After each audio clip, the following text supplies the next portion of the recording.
यहाँलाई हार्दिक स्वागत एवं आत्मिक नमन अभिवादन छ। ज्योतिष विज्ञान, आयुर्वेद अथवा आरोग्य विज्ञान, योग दर्शन, धर्म, अध्यात्म जस्ता ज्ञान विज्ञानमूलक विषयहरूको सन्देश संवाहक फोरकास्ट टेलिभिजन युट्युब च्यानलको आजको प्रस्तुतिमा म एउटा महत्त्वपूर्ण र सबै नेपाली नागरिकहरूले दिन रात चाहिँ चिन्ता गरिरहेको विषयको बारेमा केही ज्योतिषीय दृष्टिकोणबाट केही कुराहरू बताउन गइरहेको छु। नेपालमा किन अनावश्यक लफडा बढी हुन्छ, अथवा के नेपालको भाग्य भविष्य यस्तै नै हो, अथवा यस्तै लेखिएको छ नेपालको भाग्यमा? नेपालमा यस्तै मात्रै भइरहने हो कि अलि राम्रो काम पनि कहिल्यै हुन सक्छ भन्ने जस्ता नेपालको भविष्य निर्माणसँग सम्बन्धित जिज्ञासा धेरै महानुभावहरूले यो पछिल्लो समयमा सोधिरहनु भएको छ र मेरो विभिन्न भविष्यवाणीहरू हेर्ने गर्नुभएका, सुन्ने गर्नुभएका र मैले गरेका ती भविष्यवाणीहरू सही साबित भएको कुराहरू जानकारी राख्नुहुने महानुभावहरूले विशेष गरेर यस्ता चाहिँ जिज्ञासाहरू सोधिरहनु भएको छ। विभिन्न तरिकाबाट, फेसबुकबाट, यही युट्युब च्यानलबाट अथवा अन्य माध्यमबाट पनि जिज्ञासाहरू गरिरहनु भएको छ र पछिल्लो राजनीतिक घटनाक्रमले अझै नेपाली नागरिकहरूलाई अलिकति चिन्तित बनाएको छ, दुखी पनि बनाएको छ र नेपालको भविष्यको विषयमा हरेक नेपाली, चाहे त्यो स्वदेशमै बसेको नागरिक होस् चाहे विदेशमा बसेको किन नहोस्, चिन्ता छ। विश्वव्यापी रूपमा यत्रो चाहिँ विकासहरू भइरहेर गएको छ। विभिन्न राष्ट्रहरूले विकासको चरम चुली चुमेका छन्, तर नेपालको स्थिति अझै पनि दयनीय छ है। चाहिँ देशको विकास हुन्छ भन्ने चाहिँ आशा गरेर, नेपाली नागरिकको स्तरोवृद्धि हुन्छ भन्ने आशा गरेर विभिन्न खालका राजनीतिक परिवर्तनहरूलाई पनि नेपाली नागरिकहरूले साथ दिँदै आए, तर परिणाम कहिल्यै पनि सन्तोषजनक आएन। अझै पनि यस्तो किन भइरहेको छ भन्ने विषयमा म ज्योतिषीय विश्लेषणको केही कुराहरू राख्न गइरहेको छु। कृपया यहाँले यो भिडियोलाई अन्तिमसम्म हेरिदिनु होला र आफूलाई लागेको विचार अथवा आफ्नो दृष्टिकोण राख्न पनि नबिर्सनु होला। यहाँहरूले दिने सल्लाह सुझाव मेरो लागि जरुरी छ, ग्राह्य छ। आउनुहोस् विषयमा प्रवेश गरौं। नेपालको भविष्यको विषयमा कुरा गर्नु पर्दा पछिल्ला महत्त्वपूर्ण राजनीतिक निर्णयहरू तत्जन्य विभिन्न कार्यहरूको सुरुवातको बारेमा ज्योतिषीय विश्लेषण गर्न जरुरी हुन्छ र त्यस्तो निर्णय तथा कामहरू धेरै भएका छन्, एउटा दुईटा होइन। जसमध्ये केही मुख्यलाई लिनु पर्दा नम्बर 1 मा तत्कालीन सत्ता पक्ष र विद्रोही माओवादी बीच भएको शान्ति सम्झौताको त्यो पिरियडको अथवा त्यो मुहूर्तको ग्रह स्थिति 1 नम्बर, र त्यसै गरी नेपालमा गणतन्त्र घोषणा भएको समयको ग्रह स्थिति। तेस्रो नम्बरमा नेपालको संविधान 2072 लागू भएको अथवा घोषणा भएको अथवा जारी भएको समयको ग्रह स्थिति र अहिले यति बेलाको घटनाक्रमहरूलाई पनि अलिकति चाहिँ हेर्दाखेरि वर्तमान प्रधानमन्त्रीको नियुक्ति र शपथको दिनको तिथि र ग्रह स्थितिहरू, मैले यो 4वटा पोइन्टको ग्रह स्थितिलाई मैले यहाँहरूसँग राख्न गइरहेको छु, त्यसको विवेचना गर्न गइरहेको छु। छनलाई मैले अगाडि नै भने त्यस्ता कुराहरू अन्य पनि छन्। वर्तमान र अबको सन्दर्भको लागि संविधान र व्यवस्थाको बारेमा केही भविष्यवाणीहरू गरेको छु। जुन कुरा घटित हुने समय आइ पनि रहेको छ र त्यसका केही लक्षणहरू पनि देखिएका छन्, लक्षणहरू प्रतीत भइरहेका छन्, सबैले जानेको कुरा भयो। अब मैले यहाँहरूसँग एउटा कुरा चाहिँ अघि नै मैले चाहिँ विभिन्न 4वटा बुँदामा उल्लेख गरेका चाहिँ सन्दर्भहरू प्रसङ्गहरूको बारेमा के रहेछ त त्यति बेला भन्ने कुरामा म अलिकति ज्योतिषीय आँखाबाट केही कुराहरू राख्न गइरहेको छु। 2063 साल मक्सिर 5 गते तत्कालीन सरकार र विद्रोही माओवादी बीच शान्ति सम्झौता भयो। अब यहाँनिर कस्तो छ भन्नु होला भनेदेखि यो शान्ति सम्झौताको विषयमा मैले लिखितमा पनि विभिन्न चाहिँ पत्रिकाहरूमा लेखेँ त्यति बेला है। अब धेरै धेरै लम्बा तम्बा चाहिँ नगरौँ, हाम्रो समाजमा एउटा मान्यता छ, एउटा बुझाइ छ र त्यसलाई हामीले पालना गर्छौँ कि बृहस्पति र शुक्र ग्रह अस्त भएको बेलामा शुभ कर्महरू गरिँदैन, दीर्घकालीन प्रभाव गर्ने कार्यहरू गरिँदैन हैन, नित्य र नैमित्तिक कार्य बाहेक अरू कार्यहरू गरिँदैन। तर है नेताहरूले पनि गर्नुहुन्न है, नेताहरूले पनि कुनै नेताहरूले त्यस्तो केही कार्यक्रम गर्नु पर्यो भने सोध्नुहुन्छ हामीलाई यति बेला गर्नुहुन्छ कि हुँदैन भनेर।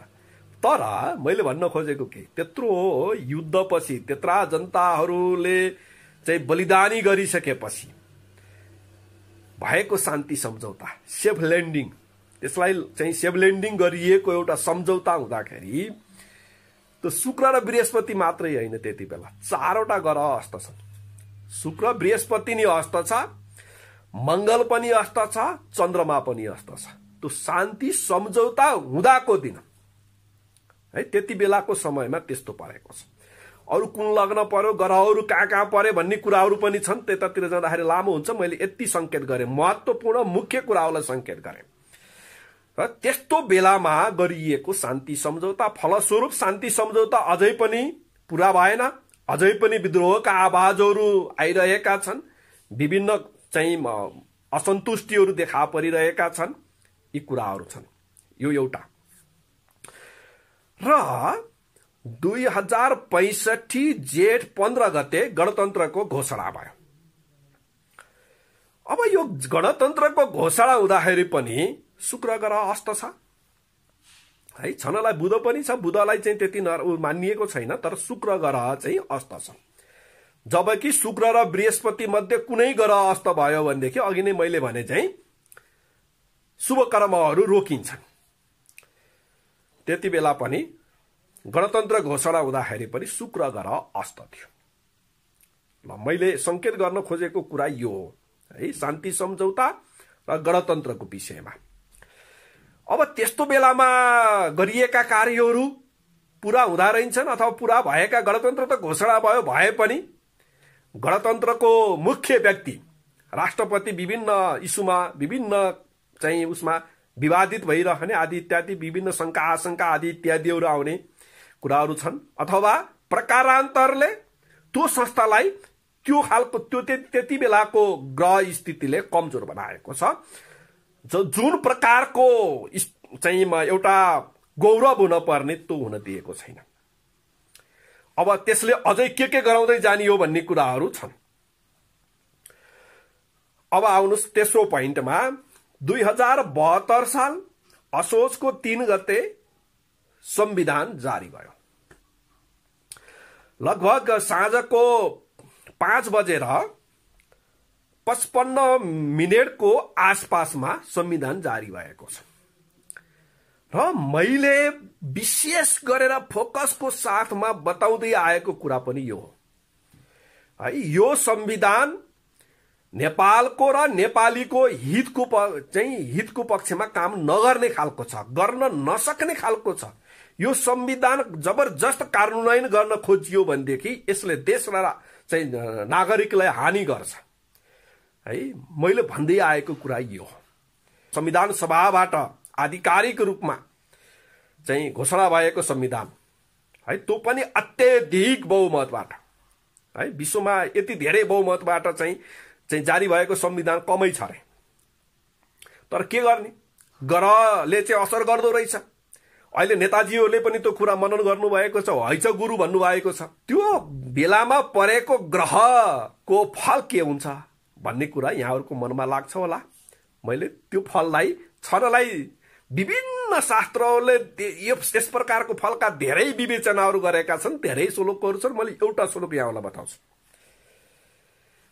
देहाधीशः सपापो बेरिपु मृति गच्छेत् तदाह देह सौख्यम न स्यात् जन्तो निजर्क्ष्य व्यरूपी मृति पस्तत् फलस्यैव कर्ता मूर्तौ चेत् कुर्र खेटस्तदनु तनुपति तनुपतिः सूय ब्रियेण हिनो है। वीर्य नभएको कस्तो वीर्यहीन भनेर भनिन्छ नि कमजोर व्यक्तिहरूलाई है, त्यस्तै त्यो बताइहाल्छ। नाना तंका कुलः स्यात् वर्जति हि मनुजो व्याधिमादि प्रकोपम है। अब यो भनेको के होला, संस्कृत बुझ्नेहरूले त बुझिहाल्नु भयो, संस्कृत नबुझ्नेहरूले के भनेको होला भन्ने पनि लाग्दो हो। यो के भन्छ भन्नु होला भने त्यो जुन एउटा लग्न कुण्डली हुन्छ, व्यक्तिको जन्म लग्न कुण्डली भने जस्तै अब यो संविधान जारी हुँदाखेरिको लग्न कुण्डली, त्यो लग्न कुण्डलीको लग्नेश ग्रह पाप ग्रहसँग युक्त भएर 12औं स्थानमा अथवा 6औं स्थानमा अथवा 8औं स्थानमा रहन्छ भने त्यस्तो जातक लाई सुख हुँदैन भन्यो। अब यहाँनिर जातक भनेको देश हो है। त्यस्तो समयमा त्यस्तो ग्रहको स्थितिमा जारी भएको संविधानले त्यो देशलाई सुख दिँदैन भन्ने, यही कारणले गर्दाखेरि मैले डटेर भन्दै आइरहेको छु। यही श्लोकको कारणले गर्दा, यही भनाइलाई समातेर, यही सिद्धान्तलाई समातेर है। र यदि लग्नमा पाप ग्रह छ र लग्नेश बलहीन भएर तिनै भावहरूमा है 6औं 8औं अथवा 12औं बसेको छ भने त्यस्तो जातकलाई भनेको अब यहाँनिर त्यो देशलाई अनेक चिन्ता हुन्छ है, र धेरै प्रकारका व्याधिहरूले पीडित बनाउँछ। र यो प्रकारको ग्रह स्थिति पारेर हाम्रा क्या बात भनिएका नेताहरूले, सोनाम धन्य नेताहरूले संविधान जारी गरे। आफूलाई मन्त्री हुन पाउँछु पाउन्न, चुनाव लड्न पाउँछु पाउन्न, चुनाव लड्न सक्छु सक्दिन, मलाई राजनीति फाप्छ कि फाप्दैन भनेर ज्योतिषीहरूका पनि नेताहरू जानुहुन्छ है। अब यो धेरै कुरा नभनौँ, फेरि यस्तो भनिस् भनेर मलाई भन्नु होला नेताहरूले। तर त्यस्ता नेताहरूले पनि देश र जनताको लागि यति ठुलो कुठाराघात गरे, यो ब्लन्डर मिस्टेक गरे, यो ब्लन्डर राष्ट्रघात गरे भनेर मैले भन्छु है। यो भन्दै पनि आइरहेको छु विभिन्न मिडियामा र अझै पनि भन्छु। र यो स्थितिमा, यो ग्रहको स्थितिमा भएको संविधानको उपाय खोजिएन भने नेपालीको र नेपालको हित हुँदैन। हामी सबै नेपालीले त्यो कुरा मनन पनि गर्नुपर्छ। हेर्नुस्, तपाईको 2/3 बहुमत पाएको सरकारमा पनि यस्तो स्थिति आयो, त्यसमा पनि यो संविधान प्रकारान्तरले संविधानको ग्रहको फल हो है। यस्ता विभिन्न खालका स्थितिहरू आउँछन्। संविधान जारी हुँदाखेरि कार्यकारी प्रधानमन्त्री भएको चाहिँ प्रधानमन्त्री धेरै समय बाँच्नै पाउनु भएन, बित्नु भयो। त्यो संविधान जारी गर्दाखेरि सरकारमा भएको पार्टीको ओह्रालो गति देखिहालियो हैन। जुन यो संविधानको ग्रहले गर्दाखेरि जुन पक्ष सरकारमा जान्छ, जो गए पनि यो संविधानले त्यो पक्षलाई कमजोर बनाइदिन्छ, दुजा बनाइदिन्छ, फुट बनाइदिन्छ आदि इत्यादि गर्छ। विभिन्न प्रकारका हस्तक्षेपहरू आउँछन्। नानातंका कुलह स्यात् वर्जतेहि व्याधिमादि परपोकम भन्ने खालको पारिहाल्छ। त्यस हुनाले यसको हामी सबैले विचार गरौं। यो संविधान हुनलाई मैले संविधान आउने नेताहरूलाई बताएको छु, यही संविधानलाई नै चाहिँ कन्टिन्युटी गर्ने हो भने पनि त्यसको लागि मैले ग्रहको त्यो जुन स्थिति परेको छ त्यो ग्रहको स्थितिलाई निवारण गर्ने उपायहरू पनि बताएको छु र अन्य एंगलबाट पनि विभिन्न कुराहरू बताएको छु है। मैले यति भने है। अब त्यहाँ यहाँहरूलाई मैले त्यो लग्न कुण्डलीमा के परेको थियो, जस्तै लग्नमा मीन लग्न परेको छ, लग्नमा केतु बसेको छ हैन, अनि लग्नमा पाप गरेर भइहाल्यो, अनि लग्नेश चाहिँ बृहस्पति छैटौंमा मंगलसँग गएर बसेको छ, शनिको दृष्टि छ आदि कुराहरू छन् हैन। त्यस हुनाले मैले यिनै कुराहरूलाई चाहिँ भनेको छु। अब यो त्यतातिर डिटेलमा जाँदाखेरि फेरि लामो हुन्छ समय, यसरी बुझौं। अब अलिकति यहाँहरूलाई मैले अर्को एउटा छोटो प्रसंग ल्याइदिन्छु। मैले वाम गठबन्धनको विषयमा पनि के हुन्छ भनेर मलाई मिडियाले सोधेको थियो। त्यति बेला मैले लेखेको छु है, संसारnews.com मा लेखेको छु। यहाँले त्यसमा गएर हेर्न पनि सक्नुहुन्छ। र अलिअलि एकदम ठ्याक्कै त्यही स्थिति त होइन, संविधान जारी हुँदाखेरिकै जस्तो स्थिति होइन, लगन त्यही हो, तर लग्नेश चाहिँ अष्टममा गए। संविधान जारी हुँदाखेरि लग्नेश छैटौंमा छ, पाप ग्रहसँग युक्ति छ, तर वाम गठबन्धन हुँदाखेरि लग्न त्यही हो, चाहिँ ठ्याक्क ग्रह चाहिँ अष्टममा गएर बसेको छ। पाप ग्रहहरूको खासै धेरै टचर चाहिँ छैन, तर पनि त्यो अष्टममा गएर बस्दाखेरि आएका स्थितिहरू अहिले हामीले देखियो। संविधानले पनि गर्यो र वाम गठबन्धनको स्थितिको ग्रहले पनि त्यहाँनिर अलिकति गर्यो। र अर्को एउटा मैले संकेत के गरेको थिएँ भने, जस्तो कमरेड प्रचण्डको 5औंमा राहु छ, 5औं स्थान भनेको सन्तानसँग रिलेटेड स्थान हो, र यो वाम गठबन्धन गर्दाखेरि पनि 5औंमा राहु परेको छ, र त्यसको ठ्याक्कै फल तुरुन्तै देखियो, पुत्र शोक पर्यो। कुण्डलीमा पनि त्यो प्रकारको देखिन पर्यो है। हुन त उहाँ प्रकाशको पनि आफ्नो ग्रहहरू केही थिए होलान् हैन, तर मैले यो पनि संकेत गरे मात्रै। र अर्को एउटा कुरा छ, यो प्रतिनिधि सभाको निर्वाचन भइसकेपछि हाम्रो अहिले वर्तमान प्रधानमन्त्रीलाई राष्ट्रपतिजीले सिधै नियुक्ति गर्नुभयो है। नियम चाहिँ संसद बसेर, प्रतिनिधि सभाको बैठक बसेर त्यहाँ चाहिँ प्रोसेस गरेर उम्मेदवारी दिएर आउनुपर्ने नियम हो, हामीले बुझेको। तर त्यहाँ चाहिँ राष्ट्रपतिले सिधै नियुक्ति गर्नुभयो, अनि त्यसपछि गएर शपथ पनि त्यही दिनुभयो। त्यो दिन अमावास्या तिथि परेको छ है। यो कुरा मैले यति संकेत गर्न खोजेको है प्रधानमन्त्रीजीको बारेमा। अरू कुराहरू पनि छन् धेरै, मैले विभिन्न मिडियाहरूमा बताइरहेको पनि छु। अहिले यति र फल हेर्नुस् है। चतुर्दशी अमावास्या चाहिँ तिथिहरूमा सकभर शुभ कर्महरू नगर्ने भनिन्छ, तर त्यही दिन है त्यत्रो चाहिँ बहुमत ल्याएर सरकारमा जाँदै गरेको प्रधानमन्त्रीको नियुक्ति भयो, शपथ भयो, औँसी पर्यो।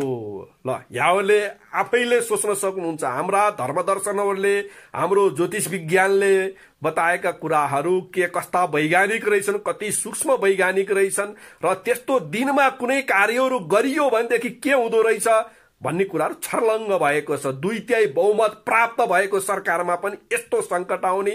अब चाहिँ एक किसिमले भन्ने हो भने त्यत्रो पार्टीभित्र पनि यस्ता दुर्बुद्धिहरू आउने हुँदा रहेछन् है। यो कुरालाई चाहिँ हेरौँ। के भनिन्छ भनेदेखि औँसीको आसपासमा जन्मिएको व्यक्ति अलिकति साइको हुन्छ भनिन्छ है। त्यो कुरालाई पनि हेर्नुस्, दाँजेर हेर्नु होला है, मनन गर्नु होला। मैले धेरै नभनौँ, किनभने म कहाँ धेरै नेताजीहरू आउनुहुन्छ।